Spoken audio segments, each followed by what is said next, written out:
Ladies, gentlemen, and you're a fraud, Spider-Man! Flips table. Welcome back to another episode of Out of the Frying Pan into the Fire. My name is the amazing Alex Lenhart, and with me as always is my beautiful co-host, Electro? Question mark? That's the best you could do? I couldn't think of a good one for this episode. I could have been Gwen. No. Well, actually, yeah, because you'll die in the end. I am going to pretend like you didn't say that. Oh, yeah, spoilers for how much old movie? It came out in 2014. So, almost. And then the death of Gwen Stacy was sometime in the early 70s. Oh, no. It's almost like Green Goblin. Gwen Stacy can't be in the same room without somebody dying. Yeah. It's destined to happen that way. Yeah, you can't really put her in a movie without it eventually happening. You know? Well, I digress. Welcome to another episode of the spectacular, amazing, superior Spider-Man! Oh, yeah, this one is the Amazing Spider-Man. That's this one. Yes, it is. Yes. It's almost like the title of the whole fucking movie franchise, Zach. As if we didn't plan that out. Yeah, sure. That's exactly what happened. But before we get started with the main episode, as always, we are going to start with the Daily Bugle News Report. Paka! So, this one is going to be an update on last week's report. I did play the Avengers Spider-Man DLC. How'd it go? And it was... It was an experience, wasn't it? It definitely was. Everything was disappointing about this. My expectations were low, and they somehow hit even lower. Oh boy. Combat's really disappointing. The problem with the combat in this game is that you're really heavily reliant on your spider sense. But the way that Marvel's Avengers works is they throw 100 enemies at you at a time. Mm-hmm. So your spider sense is always going off. Oh no. So there's no like strategic, I gotta dodge when this happens. Spider sense dodge. It's just dodge. It's awful. Oh, it's like playing a LARP in a park. Dodge roll, dodge roll, dodge roll. What's that dodge roll? Yeah, that's really bad. The swinging animations, admittedly, better than I had originally thought they'd be, but still very slow and feel very heavy. How many costumes are for Spider-Man in this game? A lot. There's a lot? I'd say, I haven't actually officially counted them, but looking through them, there's probably over 50. That's pretty... On like 4 models. Oh. The rest are recolors. Great. That's all we want. They're like really bad recolors from the ones too. I saw, there's like one where it's Peter Parker's normal clothes with his mask on. That one I was cool with. The regular suit, and then the War suit, and then it looks like the Venom suit. No, they don't have the Venom suit. One looks like the anti-Venom suit. One of them looks like anti-Venom, but you know what it actually is supposed to be? Is that the Future Foundation? It's the Future Foundation. Oh, and that doesn't even look what close. It actually is, it's the Spider Armor Mark II, just recolored white and black. You know, they really had to find a way to disappoint me more than I already was. Yeah, they did the same thing with the Big Time suit, just made it black and green. Oh, of course, that makes so much more sense. Really bad looking. Ugh. And there are so many. Here's my thing: it feels like Crystal Dynamics had a budget of like 75 cents and half an hour to make all these costumes. Oh, you're funny. They had a piece of paper and a paperclip to make this all happen. Yeah, and they only had like half an hour to program all these costumes. So they made like 4. Also, something that I noticed that a lot of people haven't pointed out yet. Now, their versions of all these costumes are awful, except for like the classic suit, which I'm actually kind of okay with. The classic suit looked all right from the trailers. It looks like the Ditko suit. Yeah, a little bit. Yeah, but their noir suit, first of all, very inaccurate. But the trench coat on it was an existing trench coat model that they had used on a Black Panther costume. It was not a unique model. It's just a reused model from Black Panther. The wall crawling is completely broken. You move at a snail's pace up the wall, and if you hit like any corner or window or anything, he completely bugs out and falls to the ground. Oh, that's just perfect. It's awful. And the skybox is very low. You can't go over some of the buildings. Oh. Some of the buildings are taller than the skybox. So you gotta use that glitchy wall crawl to get up it. Yeah. No, like, and even then, like, it stops you. There's an invisible wall. Oh, it's like God, the best way I can describe it off the top of my head, it's from Sonic 06 when Knuckles is climbing a wall. He'll just reach a point where the wall just glitches him the fuck out and he'll teleport around places. Yeah, except Spider-Man's just like wall crawling in place because there's an invisible wall in front of him. That happens there too. Yep, it's really bad. Yeah, and that game's from 2006. Now, and this one's in 2021. I know why they did it though. First of all, because originally they didn't have any characters that would, realistically go above the buildings. True. Like you can put a glass ceiling up for a flying character. What are you talking about? Sense. Kate Bishop would easily be able to climb walls. She can teleport in this game. Yeah, true. Yeah, but it makes sense with a flying character that you can put a glass wall up and imply that this is the barrier of the map. This is the highest altitude. You're not flying any higher.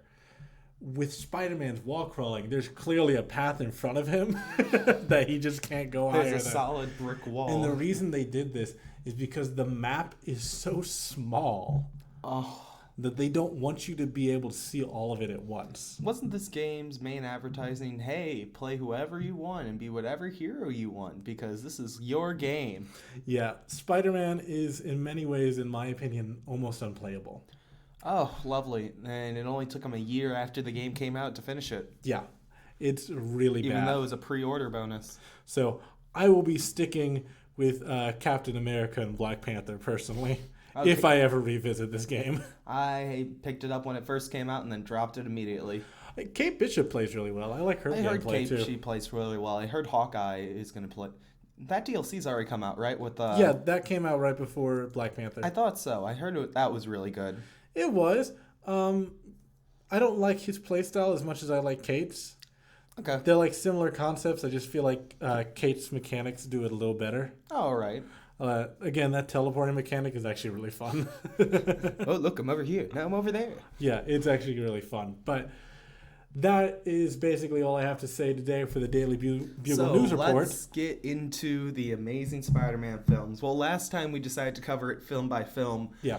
I think that was kind of slow pacing and made the episode a little bit wonky in places. So I'm thinking we just put it out in the open, talk about both films, whatever the hell we want to talk about both films. Okay. And I'm going to start with this. Andrew cried more than Toby. Yeah, but he cried better. No, yes, he didn't. Yes, he did. You call that quivering look? Uncle Ben. He's crying. In 2, it was his acting is so much better than Toby's. It is. I'll give you that. His acting's better, but that cry in the first movie was awful. It was, Uncle Ben's death in the first Tobey Maguire film was way better acted compared to Andrew Garfield's performance. I have to disagree. Because he cried better when Captain Stacy died compared to Uncle Ben. Now, here's the thing about this movie, though, is that we spent a lot more time in the beginning with Uncle Ben and Aunt May and Peter. So when Ben died, I actually felt it a lot more than I did with Toby's Ben. It was the complete opposite for me. We spent more running time with the other pair than these. No, we didn't. Yeah, I'm pretty sure we did. No, Ben, first of all, we almost never see Peter and Ben interact in the original trilogy. It's just Ben says something, Peter's walking out the door, and that's it. True. Where in this one, we actually see them spend time together. They do get a good, solid relationship moment, but they build their relationship. It's weird because they focus way less on Ben in this one and focus more on Richard. Kind of.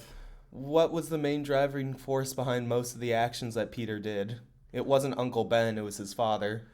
Becoming Spider-Man, yes. But once he was Spider-Man, it was Captain Stacy. No, it was Uncle Ben. He was trying to avenge Uncle Ben's death. Well, he was avenging Uncle Ben's death, but he was still a vigilante, almost murdering people off rooftops until Captain Stacy pretty much sat him down and said, "Listen, you bitch, stop killing people and start saving them."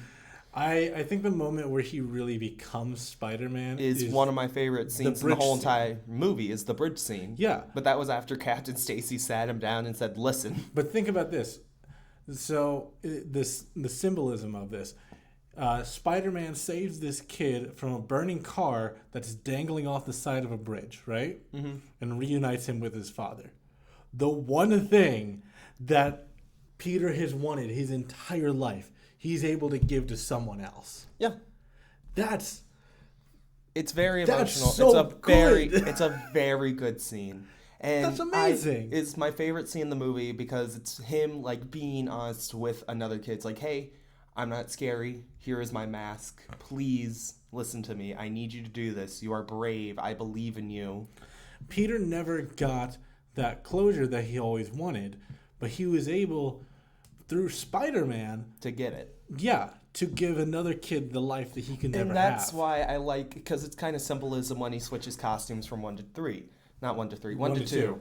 Because his costume does change. He becomes a whole lot brighter. It's a lot more red than it does is it blue. change? I didn't notice. It does. You can also see it in the eyes.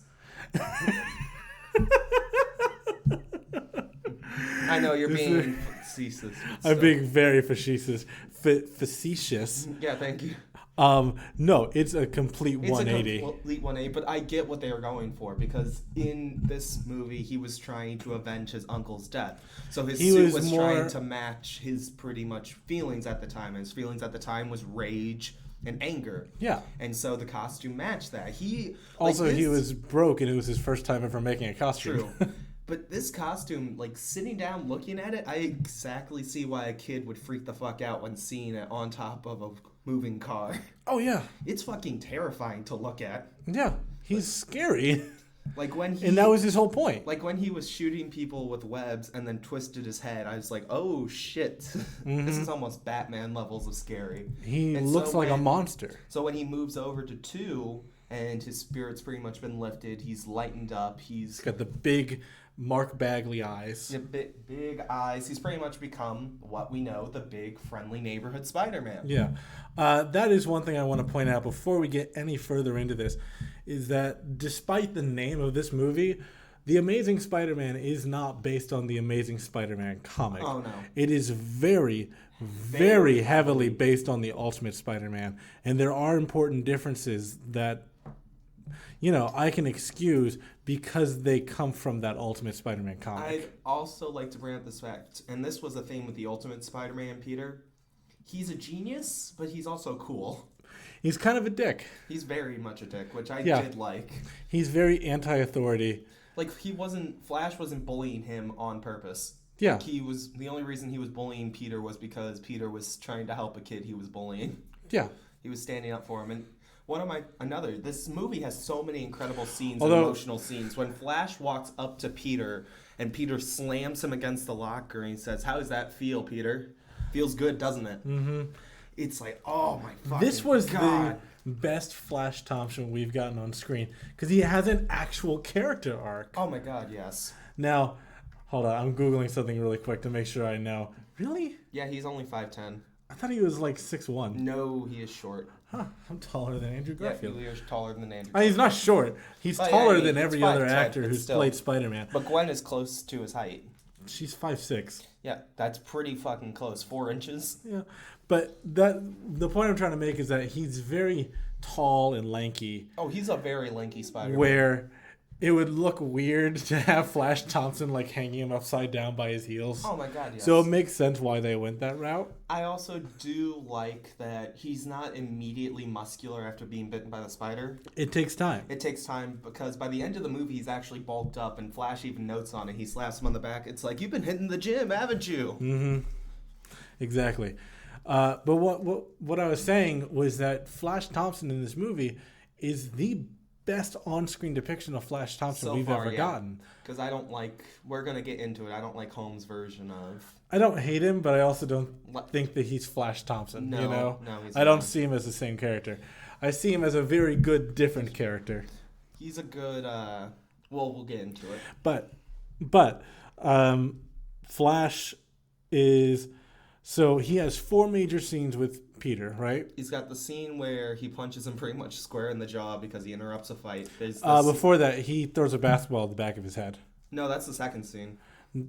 So there's 5 scenes with him. I was about to say. The first time we meet him, he throws a basketball at the back of his head while Peter's hanging up his pictures from the debate club. Oh, yeah, he just walks by, I thought. He didn't think... No, he hit him with the basketball. Oh. Which is why Peter does that to him later in the movie. Oh, okay, that actually makes a whole lot more sense. I didn't even catch that. Yeah, so Flash throws the basketball at the back of his head, makes fun of him, knocks all the pictures out of his hand, whatever.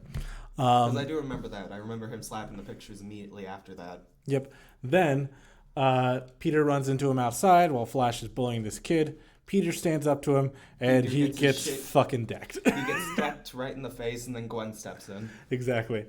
And then third scene's the basketball scene where he breaks the backboard. Fourth scene is Flash walking up to him, and pretty much Peter just lost Uncle Ben, and he says, "Doesn't that feel way better, doesn't it?" Yeah, and he apologizes. Mm-hmm. And then there's another scene at the end where they're like buddy-buddy. Yeah, where I don't think they're best friends. They're not best friends, but they're respectful. Yeah, it's a respectful kind of relationship. And you see that Flash is now a big Spider-Man fan. Oh, he loves Spider-Man. Yeah. He sucks that Spider-Man. Well, I mean, that was always Flash's gimmick, too, is he hated Peter and loved Spider-Man. Yeah, but he has a really noticeable character development in these movies, or I guess in the one movie he appears in. That's really cool, and I love to see it because it's Flash Thompson in the comics is not a villain. He's actually a really awesome guy. He becomes a hero. He becomes a U.S. veteran. Yeah. After losing, he saved everyone. He grows up. He grows up. Like, one of the biggest things and why I love Agent Venom is because his scene that makes him become Agent Venom is during the war. He breaks command and pretty much saves, I think it's 3 of his allies, but he loses the use of his legs because of it. Yeah. And so that's why they signed him up for the Agent Venom program, so he can regain his legs and continue being a good soldier. Yep. So seeing Flash be more than just your standard bully, really appreciated that. So I am going to open this up, and I think you actually agree with me on this one. Harry and Peter's relationship in The Amazing Spider-Man really 2 dumb. I actually preferred an Amazing 2 over the actual relationship in the Tobey series. Over the Tobey series, yes. But if they had set this up at all... If they gave it more time, it would have been so much better. But I actually, in their first few interactions, I was like, okay, they're actual friends. Yeah. If they had set it up at all in the first movie, I would have been better with it. I'm still confused. I forgot to bring this up in the Tobey Maguire. How long were Peter and him friends? They never say. Because they imply that they had been friends for a long time in 3. It's like, remember when we signed up for the basketball club? Yeah, I remember that. But and then they also imply that Harry's been to like every private school before becoming a senior at Midtown. So he would have had to know Peter for like less than a year to sign up for the basketball team. Water break. Sorry. I'll hydrate. It's weird to... Like, in these 2, they were like, I haven't seen you in 10 years. By the way, what's the age difference between Peter and Harry? In this movie? It has to be 18 and 20. Yeah, that's what I assume. Because he's 20. So, Harry, the 12-year-old, was hanging out with Peter, the 10-year-old? I mean, that's not too far off. Yeah, true. But it's just interesting to see that their dynamic immediately picked up back again. Mm-hmm. And it works. It's like 2 best friends hanging out. It's the kind of relationship me and Zach have where we're just making fun of each other on multiple basis. I just wish they had done literally anything to set up Harry and Peter's relationship. I love how I Should Have Ended did the whole Spider-Man scene way better. The Amazing Spider-Man 2 scene way better than that. And because, like, I can't give you my blood. It's like, why can't you give me your blood? It's like, well, no. Just no. Peter, he's dying anyways. Just give him the fucking blood. That is why he screams, like, dude, I'm dying anyway. Just give it to me. And then Amazing Spider-Man 2. You're not offering any other solutions here, pal. The How It Should Have ending made me laugh. It's like, what the fuck do you think I'm going to do? Just inject your blood immediately into me? No, I got scientists. I got a lab. They're going to break down your blood and make me a cure. It's like, oh, that makes sense. Yeah, take my blood. Yeah. Which, although on the other hand, I don't understand why he couldn't just do that with the spiders he has in his own lab. They don't exist anymore. Oh, because they killed them all in the first movie, didn't they? Yeah, they killed all the main spiders. But they still had the spider venom. Yeah, but which is what he eventually injects himself with. But I think it was more hidden away from him. Yeah. Most of that division was hidden away from him, remember? He didn't find out about special projects until the last possible minute. Yeah. Which, speaking of which, I fucking hate the head. Okay, from the bottom down, I can see why you prefer the suit. I do love the Goblin suit in this film. The head down, the Goblin suit is great. I love the one shoulder arc. I love the glider looks cool. The head, on the other hand. Okay, all right. Peter. Okay. So, last episode, I made a brief comment where I said I prefer the look of Dane Dahan's Goblin to James Franco's Goblin. And I'm going to justify that now. All right. So, first of all, James Franco's Goblin does not look like the Goblin at all. Right? We can both agree with that? Yeah, I can agree with that. Like, not at all. I would have been happier if he were just another character. That's why his name isn't Green Goblin. But he's called New Goblin. So he's supposed to be a goblin. He doesn't look like one. No. Now with Dane Dahan, he actually does at least look very goblin-y. He looks goblin-y, but goddamn that head. like a little crackhead. He looks like he did the most amount of LSD before coming. Now, I want to preface this by saying I don't actually like either of these designs. I just prefer the one to the other. I think the glider, like I said, the suit down, I like. The glider's a bit weird. The glider's a bit wonky, but it looks like a modern rendition of the comics design where it's the bat head and it's got the sharp claws coming out of it and it's like fangs. And I was like, okay, that's interesting, but the fucking hair, the sides, the fucking claw. His face is awful. Like, what were they thinking? I wish they had gone further with it. I mean, I could have seen... I feel like they just yellowed his teeth and gave him more veins, and that was it.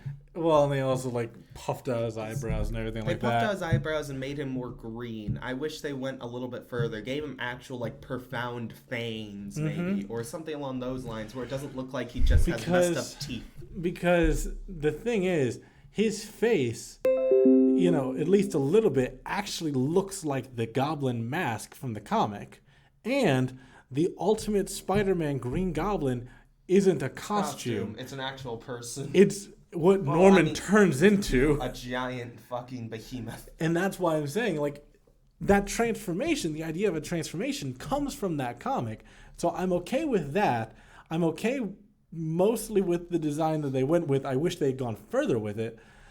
But if they were going to do the transformation, and if they were going to go further with it, I wish they had gone full Ultimate Spider-Man Green Goblin. So I'm also going to bring this up now. Out of all of the Aunt Mays, I think this is the best Aunt May. Agreed. She's the only one that actually, like, cares. She's not just like the sweet old lady. She's not a sweet old lady like Toby's is. She's not... I wouldn't say underage is the best way to describe Holmes. I don't think she's underage. I think we've all got this expectation that Aunt May's supposed to be old as hell. She actually looks like they actually look like Richard's age. Yeah.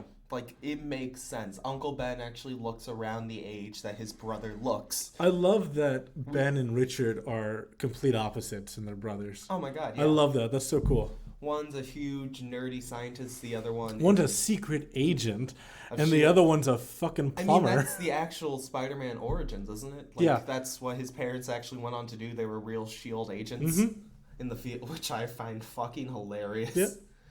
Which, but yeah, you're right. This Aunt May is the best one because she's not always a sweet old lady. She's actually a caring mother. She's caring mother. She has sass. This is like the perfect one because my favorite Aunt May scene is still the scene where she's at the Avengers mansion and Wolverine is smoking a cigar and has got his feet up on the table and she immediately smacks his feet off the table, grabs his cigar, brings it out and says, "What the hell do you think you're doing?" And he's scared and he jumps. He doesn't do anything. He doesn't say anything witty. He just kind of like, he just says, "Okay, ma'am, that's it. Okay. Sorry, man." He apologizes to Aunt May. It's great. And this Aunt May reminds me of that. Mm-hmm. She's got this, one of my favorites. I love this movie's comedy. Like him and Peter. Her and Peter, it's like, okay, no, I do laundry in this house. It's like, no, I can do my own. No, last time you did laundry, all the clothes ended up red and blue. You know, that reminds me of the scene from, what was it, Spider-Man 2? Where Peter does his laundry and everything turns out pink. Yeah, everything turns out pink. I mean, that's what I thought of, and I was like, this is a way better version of it. Just her freaking out at him. Exactly. No, I love that. I love that it also implies that A, Peter doesn't know how to do laundry, and B, that he's just throwing a Spider-Man suit in with the laundry. Yeah, that's what he's rather doing. than just doing it separately. He's not thinking about that. Exactly. Well, he's still a teenager. Like, this Peter personifies teenage angst. Yeah. And that's the other thing I enjoy about this version of Peter is, again, very heavily inspired by Brian Michael Bendis's take on the character in Ultimate Spider-Man. Oh, yeah. Where he's not, not so much the silent, almost incel-like character. This Peter does not know how to shut up, and I love it. Yeah. But he is very quiet, though. He's very, socially awkward. He's a methodical talker. He knows exactly when to talk, and he knows exactly how to hold it off. He's very... I think the best way to describe it is he's written like he has social anxiety. He kind of is, yeah. Yeah. Which, again, one of the great things about Spider-Man is that he's able to practice his social skills under the mask. Which works great because the best character in these films, don't at me, is Gwen Stacy. Oh, for sure. Gwen Stacy is the best character. The best part of Amazing Spider-Man 2 was Gwen Stacy. You cannot convince me otherwise. Their relationship is fucking incredible. And I get it. A lot of people don't like this relationship because it's lovey-dovey. It's like, oh... They're like awkward, kind of cute. It's like, but I love the awkward, kind of cute. Because she's a super nerd. He's a super nerd. And everything that Their chemistry in this movie is perfect because the solution to Elektra's problem is something that Gwen comes up with. And Peter never fucking thinks about it. Yeah. Because it shows she's top of her class. Like, did you try magnets? I did not try magnets. She goes, this is why you were number 2 at Midtown. Pretty much, yeah. Like, totally calling his ass out. One of my other favorites is, it was not even supposed to be in the original cut in the movie. That wasn't her line, was when he tried to save her and Webb pretty much locked her to the police car. Mm-hmm. She yells Peter, but that wasn't the original line. She was just supposed to yell Spidey or something like that, and she yelled Peter and immediately cuffed her mouth. Yeah, I love that. They use that take in the movie because it's so fucking funny. It sums up their relationship. I think our camera's falling over. Oh, is our camera? If you want to go over there, fix that real quick. Yeah, let me fix it. If you don't know, our tripod's currently held together with Scotch tape. It's literally held up with glue and hope. There's that. Down a little bit. A little bit more. Perfect. There we go. So eventually our camera will fall over, and that will be eventually, the end. That will be the end of this tripod. I'm not cutting that out either. Oh, perfect. Thank you. I think Gwen is the best part of this franchise. She's a genius. She doesn't immediately call out Peter when they're at Oscorp. She's like, just don't fuck this up for me. Yeah. And then he proceeds to fuck it up for her. No, her chemistry with Andrew Garfield is the best part of this movie, and it's something that I wish Tobey Maguire and Kirsten Dunst had. Oh my god, yeah. They don't even have that awkward kind of love. It's more or less that he loves her with no physical being, and she's just trying to find a way to love him. Yeah, exactly. That's all I got from that, where immediately when you see Gwen and Peter on screen, it's like they have immediate chemistry. Mm-hmm. Like to the point where they were a couple in real life during the filming of the second movie. Well, you know what's funny, though, is so were Tobey Maguire and Kirsten Dunst. And they have almost zero chemistry. So this movie was directed by Marc Webb, who also directed immediately before this Perks of Being a Wallflower. Yeah, that was his only movie before this. Sony gave him over $200 million. I still find the irony in his name. I know, I love that. The director, Marc Webb, directed The Amazing Spider-Man. Sony gave him $200 million for this movie.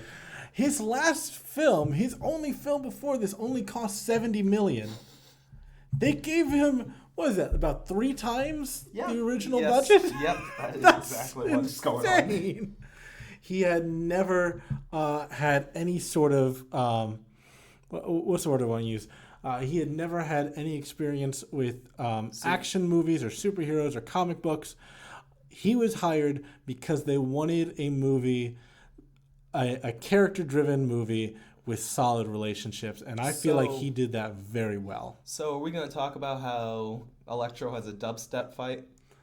Before we talk about that, I want to talk about Kirk Connors. Oh, I don't really have much to talk about there. He was just kind of basic. And that's part of what I want to talk about. That's a problem. And I just got done saying that Marc Webb's specialty is character-driven stories. So why is Kirk Connors so bland? He's so bland. He's basic at most. Because there is a full 20 minutes of cut Kirk Connors scenes that really went to humanizing his character. You get to see him as a father. You get to see him explaining his motives as a lizard. Well, that was the thing as Connors, because the reason why Connors was so interesting in the comics and in most like animation contexts is that he's got a full family backing him. He is a family man.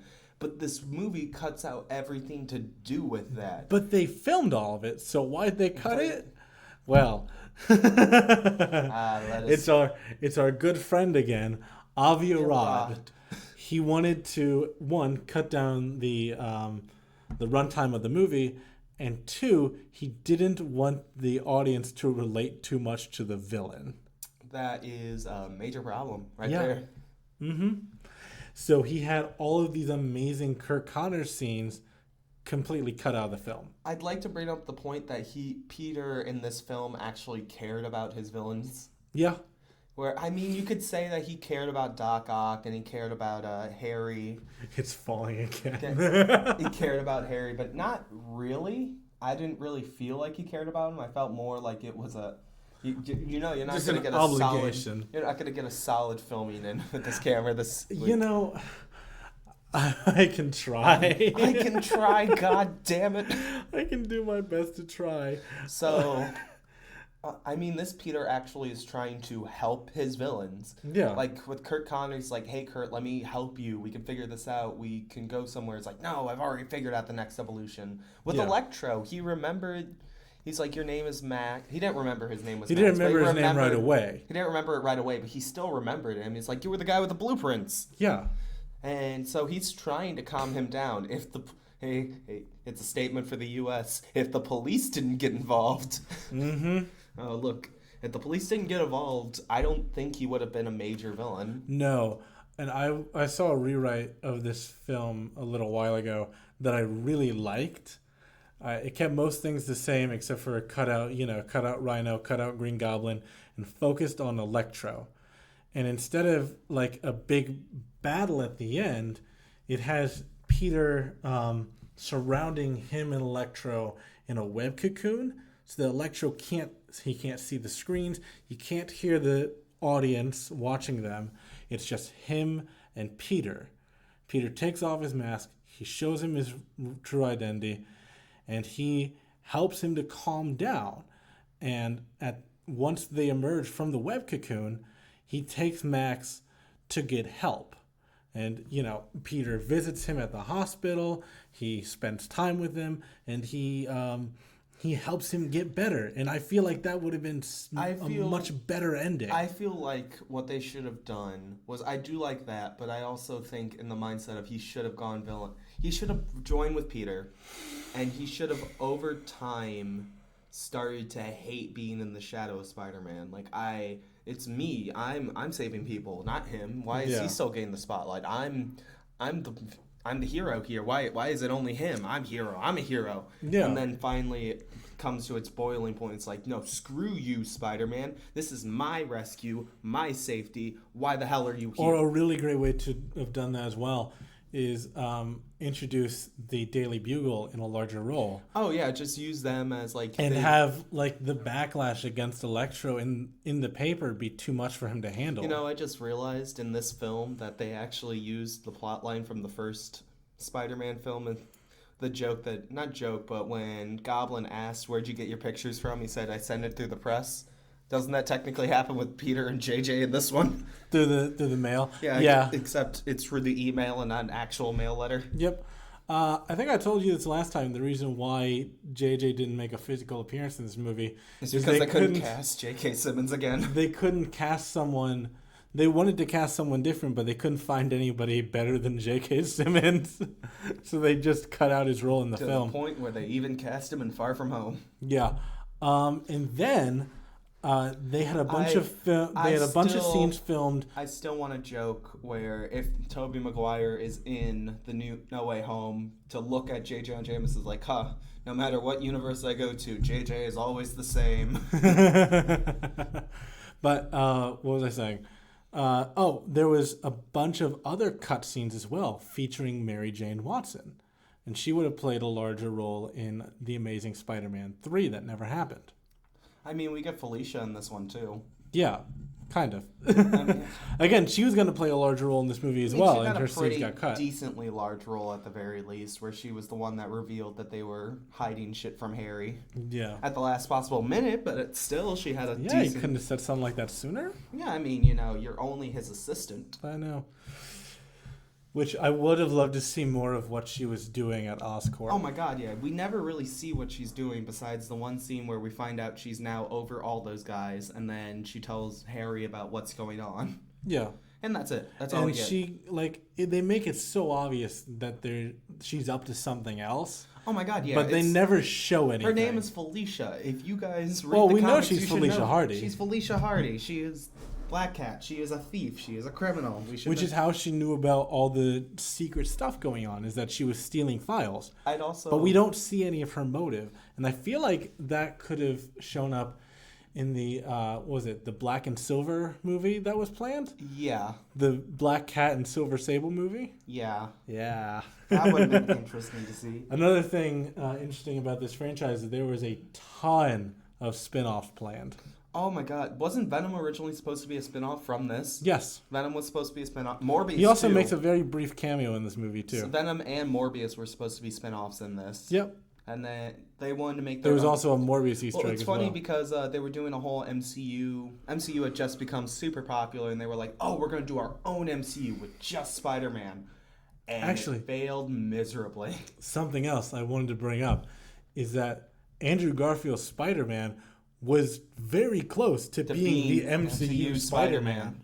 Which would have been extremely interesting. And not just like Kevin Feige asked and Sony was like, no, we want to do our own thing. Sony approved. They gave them the confirmation, yes, you can use our Spider-Man, but they gave it too late.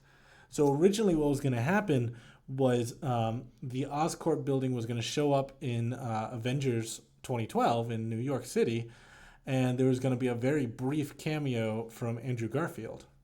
Probably the same thing they were playing with.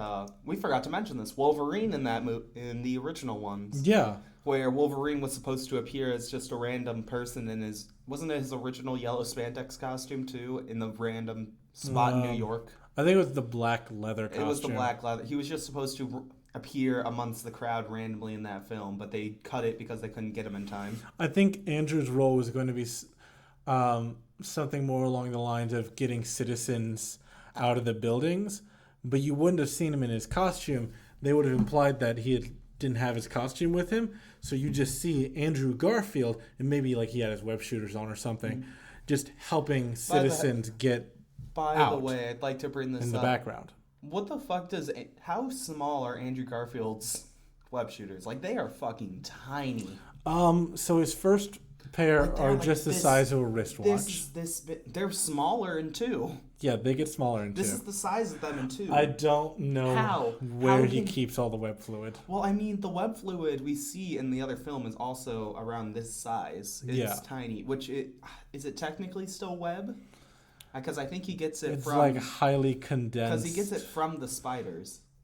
That's what I thought, because it's the same chips you see in the factory when they're producing the web for the spiders. Yeah, but that's an official product that Oscorp sells. Yeah, and that's where so he's not making his web fluid. No, he doesn't make his web fluid. He buys it from Oscorp. Yeah. So it's just another detail that... I feel like they would have figured out who Spider-Man is if Spider-Man uses Oscorp webbing, and this guy named Peter Parker keeps buying webbing from Oscorp. I mean, in fairness, a lot of people probably buy that webbing. Sure. Because it's not... They use it for, like, tow cables. Yeah, exactly. So if a guy named Peter Parker is buying a bunch of stuff like this, it's like, well, most companies do. He's probably got his own independent startup going or something like that. It's nothing to raise the alarm at. But I just feel like if there was an audit, they would have very easily figured it out. Buy that? I don't know. I mean, they say originally I thought that he was stealing it. No, he officially buys it. Like there's a package and a label and everything. The only thing that I can think of is that he's spending his daily Bugle money on it. Yeah. Which, I mean, he says he gives to Aunt May, too, so... So he doesn't have any spending cash. No, but he has enough money to buy food and do a bunch of other things. Like, this Peter is poor, but he's not the other Peter kind of poor. Yeah, no. Aunt May's house isn't being foreclosed. No. Which, I mean, she's a doctor in this one. Well, technically a nurse, but still. Yeah, she's going to nursing school. Was she going to nursing school? I thought she was already a nurse and was picking up shifts. That's what they were She's going implying. to nursing school and also, like, interning at the hospitals. I thought she was a nurse and was picking up hours. Because she says she's picking up more hours. Oh, no, she is an active nurse, and I think she was going to get her doctorate. Yeah. Yes. That was it. I was like, she's going to school for something. I know she was going to school, but I was pretty sure she was already a nurse because you can't pick up more shifts if you're an intern. No, yeah. So she's a nurse going to school to get her doctorate. That's why she's like almost never home. Now, my favorite joke. Well, neither is Peter, so it just works out. Exactly. My favorite joke in any superhero movie ever happens in this movie. It's like right after the montage of like Peter coming home in like destroyed Spider-Man costumes, right? Mm-hmm. And it's the last one. He's covered in ash and his costume is burned up. And Aunt May knocks on the door. Oh, it's like, I was cleaning the chimney. We don't have a chimney. What? That gets me every time. The look on his face. And the fact that Aunt May just accepts that excuse. Like, what? Aunt May has some of the best scenes in this movie. The scene where she sees the wall. Yeah. When he makes the wall with the best song in Spider-Man 2. The best song ever. Anyways. I can't remember the name of the song. It's Gone, Gone, Gone by Philip Phillips. Yeah, not a great song. Song. You know, I used to not hate the song until it got put into like every movie ever. Oh my god, it gets put in everything. And it's like, I don't hate this song that much, and then you hear it in every fucking thing. He paid some good fucking money for that. He's got some good royalties going right there. He's probably making some good money this year with all the people going out and buying Amazing Spider-Man 2. Yeah. Oh yeah, because they just released the 4K versions, didn't they? Yep, the 4K versions, and plus all the... It was technically Amazing Spider-Man 2 was on rental for cheaper. Yeah. Well, if you want to buy the film, it went from $14.99 to $13.99. Oh boy, I'm saying it even extra dollar. Or technically 99 cents, but still. Yeah. But it's more or less just interesting. We haven't even talked about the big elephant in the room. Peter knows who his parents are. Oh yeah. Peter's met his parents. Yeah, he met his. He's always known his parents. Yeah, but they were never really a focus. Yeah. Now, and I actually kind of like that he focuses on them a little bit because, you know, losing your parents, that's a pretty big deal. It's an important detail. Fucking God, this camera. Look at it. It keeps falling. It keeps falling. Wow. I really thought, well, before we film the next one, I'm really going to have to We're doing worse photography, worse than Peter Parker. This is great. Maybe JJ will hire us on. Maybe JJ will hire us. Here, was your dad in an obituary? Oh wait, yours is still alive. Never mind. Yeah. I can't even remember what we're talking about now because I'm just watching this camera slowly sink. Descend, slowly falling. One of my things I wrote down while I have a notepad with me pretty much on my phone going over everything I wanted to talk about. And one of the things I wrote down while watching this movie is forgot Rhino was in this lull. Yeah, I forgot that he made a pretty big appearance. I was like, oh, he's in the last 5 minutes of the film, along with the... Oh, by the way, best superhero intro to a film ever goes to this film. Yeah, except for the plane sequence. If we take out the plane sequence... The opening swing is incredible. Let's just go Spider-Man film. This has the best opening to a Spider-Man film if you take out the plane scene. Mm-hmm. Because holy shit is it great. Especially him arguing with Gwen. Yeah, that is a great opening scene.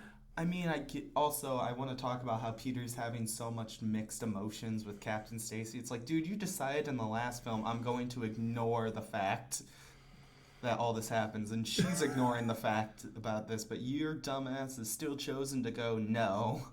Yeah. I think he's living with like almost kind of like survivor's guilt. It's worse now. Mm-hmm. He even saw Captain Stacy before Gwen died. Yeah, I know.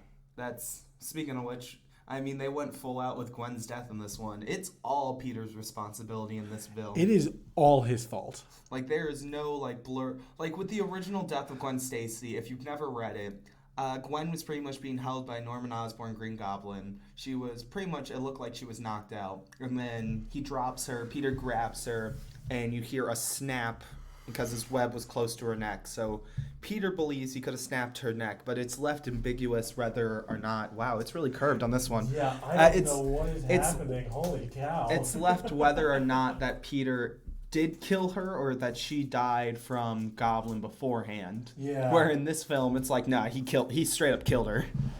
Like, he could have saved her. I think the intention, they were trying to go for the same intention where Goblin technically dropped her, so it could have been Goblin's fault, but no, it's But she was alive. She was alive before she hit her head on that ground. Yeah, at least in the comics, she was maybe unconscious, maybe dead when he dropped her. I mean, I get also the point, I'm going to bring this up because it's a lot of people's complaints, and I get why it doesn't make sense. Peter could have used his webs to stick her to something else. Yeah. He could have swayed her against one of the pillars. Yeah, he probably could have. He could have, but you can't really blame him for an in-the-moment kind of thing, because he was technically, if you see his positioning, he was holding Gwen. He's holding back Goblin. He's holding Goblin back with webbings and his foot from kicking him, and the gear is still rotating. And he's trying to stop the gear from rotating. And he's still holding the gear in place. Yeah, so he's kind of it's like pretty stuck. He's pretty stuck. He can't really do anything. Yeah, exactly. I'm like completely out of frame now because of where the camera's because of the camera. Oh my god. This is great.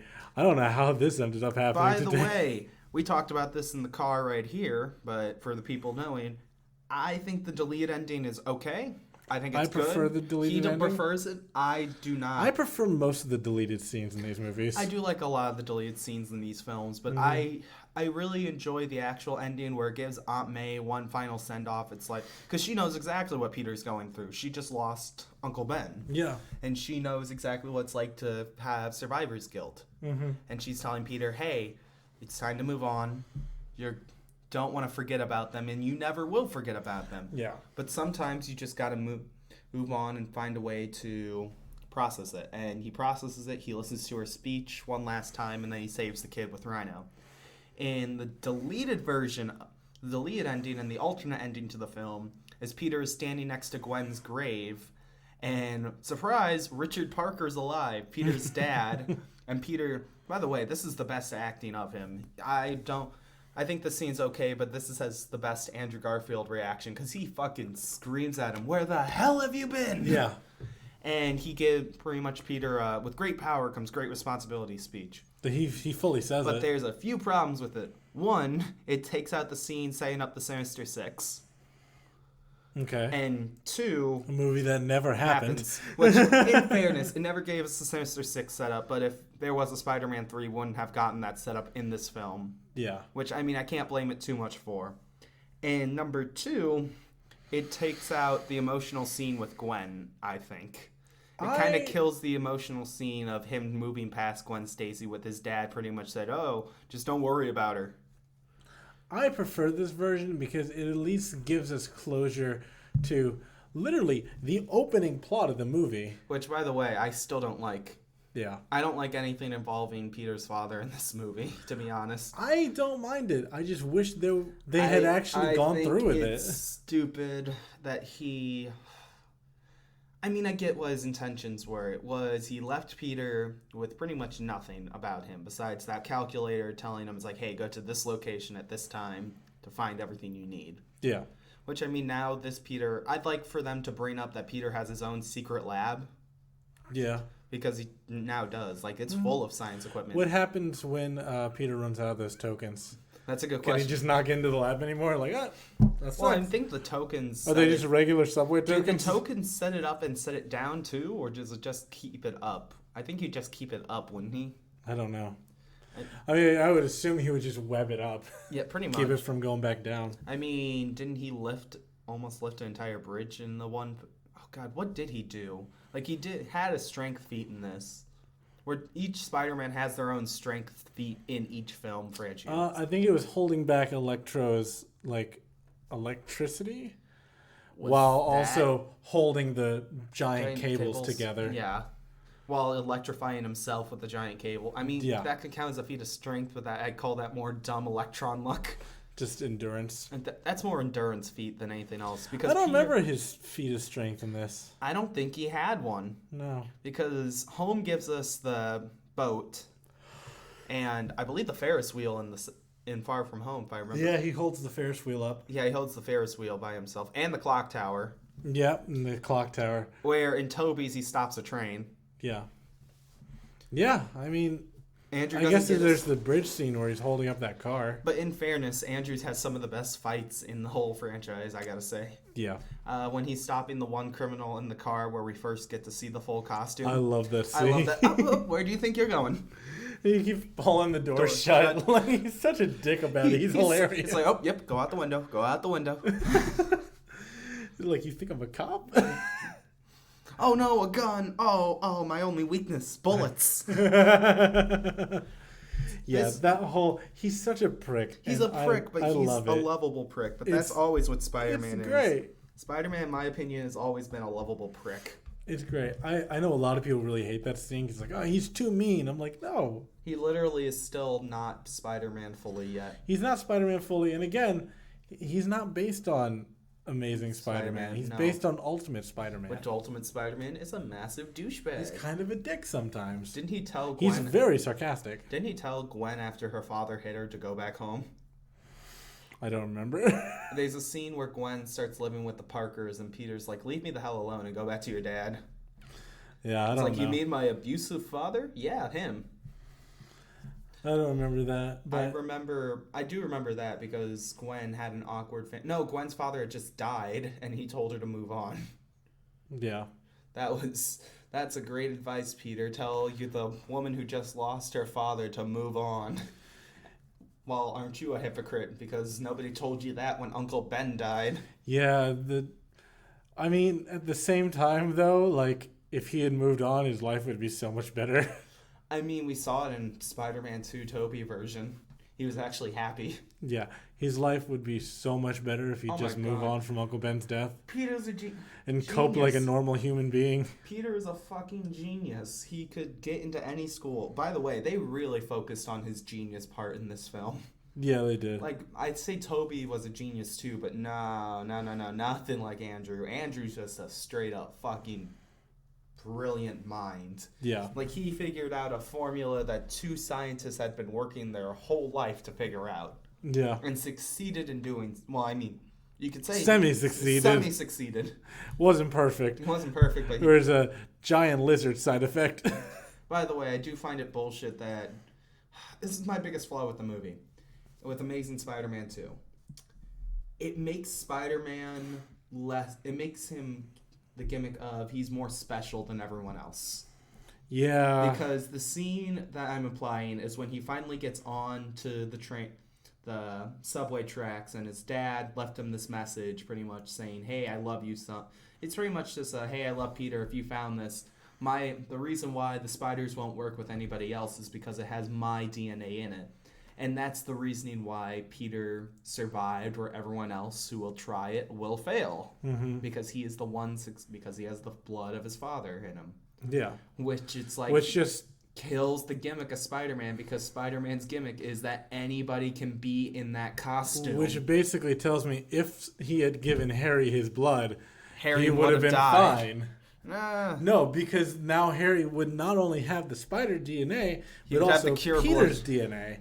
He'd have the cure, wouldn't he? Yeah. Technically, he would have had the cure. He'd have the stabilizing agent. Oh my god, yeah. So Harry would have actually survived this whole thing. He would have been fine if Peter had just given him his blood. Harry is way more interesting in... I think Harry is super interesting in both versions of when we see him, but this Harry is just... I don't know. He's very calculating. The best way I described him is I wrote it in my notes. Harry very much pulls a kingpin at the end of this film. He's leading a bunch of armed militias in a prison cell. Yeah. Which works really well for this character they developed. Which, I mean, one of my favorite scenes is him at the board table, where he's pretty much just like, okay, I know all you guys are thinking, I'm a 20-year-old kid in charge of your company. But it's like, what I know, deep down in your thoughts, is that you think you're better than me, and that some of you thought that you could easily take over the company by making my dad obsolete. Well, I'm here to tell you, I'm not my father. He's like, also, the line, let me just say, the goblin disease is dumb as hell. Oh my god, it's fucking stupid. It's really dumb. It's really fucking like, stupid. Norman lived to be an old-ass man, but suddenly Harry's gonna die tomorrow. Fast. Like, how fast did it happen to Norman? Exactly. Because they imply that it took forever, because we see Norman earlier in the film perfectly fine. So what was he taking that was different from Harry? Mm-hmm. Also, I love that Norman, like, clearly is a goblin. Oh, like he's got a claw hand. I mean, doesn't Harry get those at the... Yeah, he gets those at the end of the film, too, where... By the way, Green Goblin's in this film for, like, 5 minutes. Yeah, it's a very fast fight. I do remember one of the deleted scenes actually had a bunch of people coming down and trying to kill Harry. Mm-hmm. And Harry stops them all, which would have been nice to get, besides just having Goblin in the film for 5 minutes. They have 3 main villains, and they get, like, what, in total, maybe 40 minutes of screen time in this 2.5-hour film. Although 40 minutes of screen time is a long time. That's about as much as Iron Man had in Endgame. 75% of that is Electro. Yeah. And like, you gotta consider how much they're 75% of it's Electro, who is divvied up, or who's easily taken down by the end. He's not the main villain in the end. The main villain in the end is Harry, and he's taken down in 5 minutes, I think. God. He climbs the clock tower, he's taken down the clock tower, and ends right there. Yeah. Peter doesn't even... I think Peter just webs him up and puts a pillar on top of him. A building collapses just on top of him, and that's what stops the fight. Yeah. Not Peter. He doesn't actually stop it. He just kind of... Not Peter himself, just the building. He just kind of buries him. I mean, and Harry got what he wanted. He killed the one thing Peter loved. Yeah. Which is, Harry's motivations are weird in this movie. Peter... Yeah, I don't like that at all. Well, you don't want to see that coming at you down a dark alley. But, I mean, like I said, there are a lot of weird decisions that were made in the editing of this movie and, like, cutting out really important scenes. I mean, at least the prick Peter Parker in this film has a prick best friend in Harry Osborn. Mm-hmm. I feel like if they waited to use the Goblin in Amazing Spider-Man 3, it would have been way better. Oh, yeah. They could have set up Harry in this movie and had him become the Goblin in the next one. Oh, it could have been easily. Yeah. And maybe if they had done that, this movie would have gotten a sequel. I feel like Electro should have been the only villain in this film.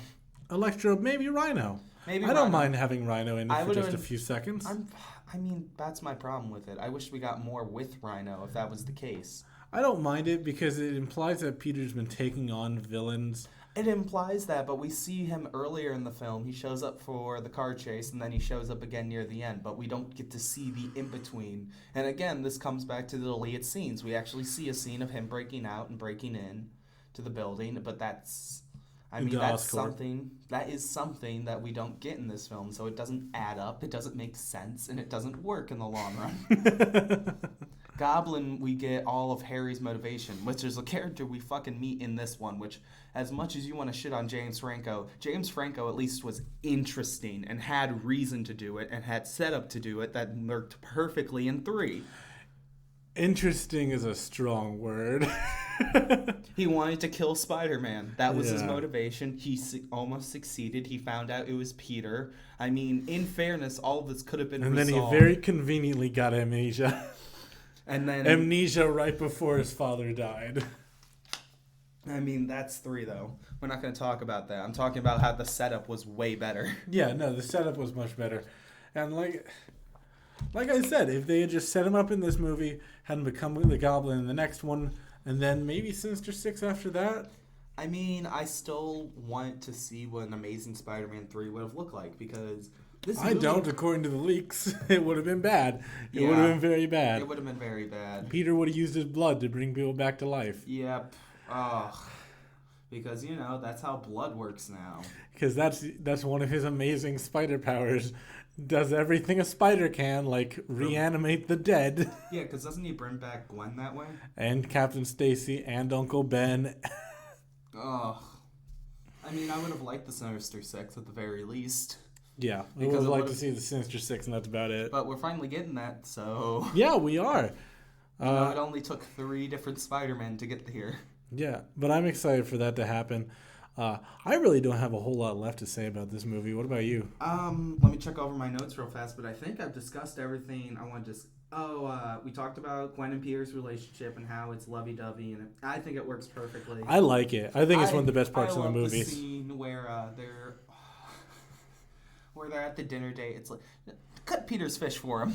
Mm-hmm. And he's talking. It's like, okay, Peter, cut the hell out. Get out of here. Mm-hmm. And so they're making out, and the mom, it's like, hey, you want to... Okay. Peter and Gwen's relationship is cute, and it's awkward. And it's what I like in Zendaya and Peter's relationship. Yeah, I agree with that. Gwen and Peter in this film remind me a lot of... God, what do I want to call Holmes MJ? Because this just call her Michelle. Yeah, there you go, because that's her actual name. Michelle and Peter's relationship. Yeah. It's very awkward and it's very clunky, but it's also very cute. Exactly. And I'm excited to see, because there's an actual... The best part of going from 1 to 2 was seeing how their relationship evolved, because they were a real couple, and so they actually had so much more chemistry in these films. Yeah, and I feel like that translates to the new series as well, with Zendaya and Tom. Because Zendaya and Tom have a really good relationship, and now they're actually dating. So they were probably actually dating during the filming of No Way Home. Probably, yeah. There's been speculation they've been dating since Far From Home, and I kind of believe that. Oh, yeah.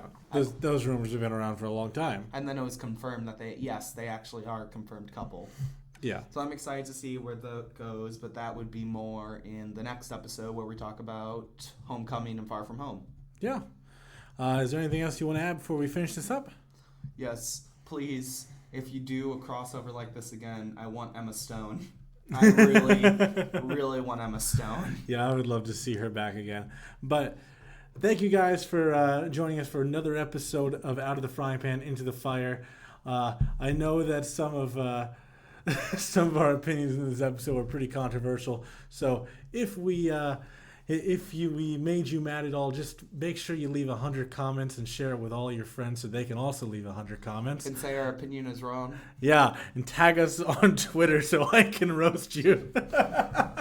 Zach, I'm approving your band off our Twitter. You can go ahead and rant all you want about the Amazing Spider-Man. Yeah, just leave a few hundred comments, send it to all your friends so they can leave a few hundred comments. Roasting us all the way to home. All the way home. Definitely not. All the way home. Definitely not for algorithm reasons. But if you want to keep up with us, you can follow us on social media. Our Twitter is @FryingPanPods, and our Instagram is @FryingPanPodcast. We try to get new episodes out every Wednesday, except for when we don't. But thank you for joining us for another episode of Spider Month, and we will see you with the finale next week. Yep. Thank you guys so much. Have a good one. Goodbye. It's still recording. Peter!